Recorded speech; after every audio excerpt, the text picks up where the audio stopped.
সেনাবাহিনীর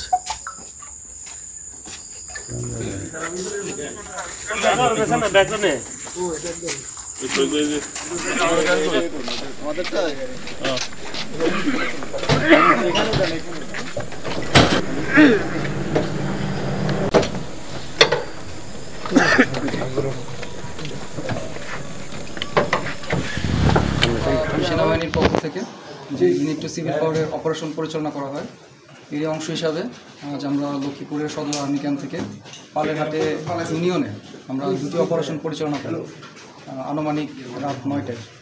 তো এই অপারেশনের মাধ্যমে আমরা দুটি বাড়ি থেকে একটি বাড়িতে অস্ত্র উদ্ধার করি এবং আরেকটি বাড়ি থেকে আমরা সিসিটিভি, তারপর বিভিন্ন ধরনের মাদকদ্রব্য যেমন মদ, গাঁজা, ইয়াবা সহ বিভিন্ন ধরনের নেশাজাতীয় দ্রব্য আটক করি।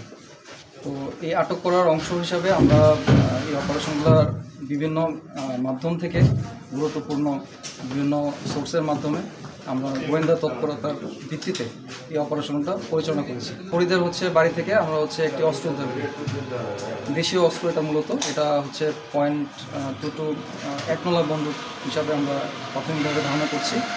তো আমরা বর্তমানে তাদেরকে পুলিশের হাতে হস্তান্তর করেছি এবং যে আলামতগুলো ছিল সেগুলো পুলিশের কাছে হস্তান্তর করেছি। ডায়ালগ সুবাসিত টয়লেট ক্লিনার, যার পাওয়ার প্লাস ফর্মুলা টয়লেটের কোনায় কোনায় পৌঁছে 99.99% জীবন ধ্বংস করে।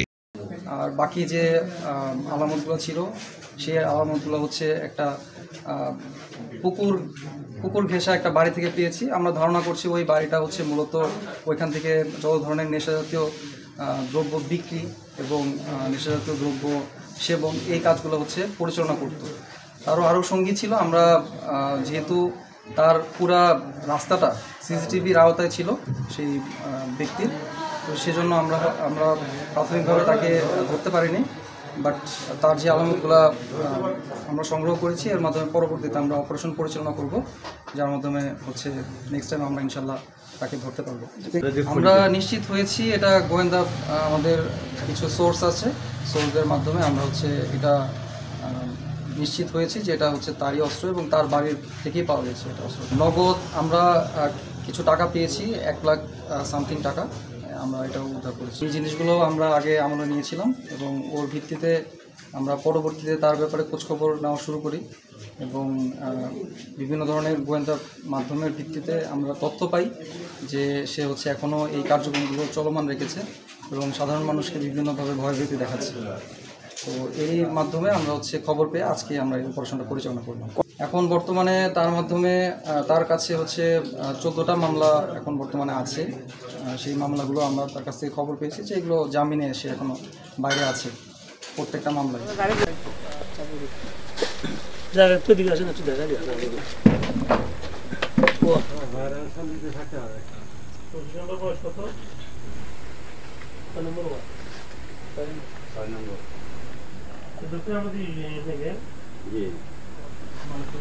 মালয়েশিয়া থেকে আসছে কবে?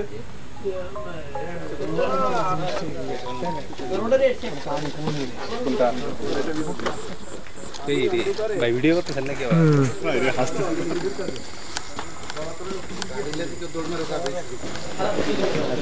কি ভাই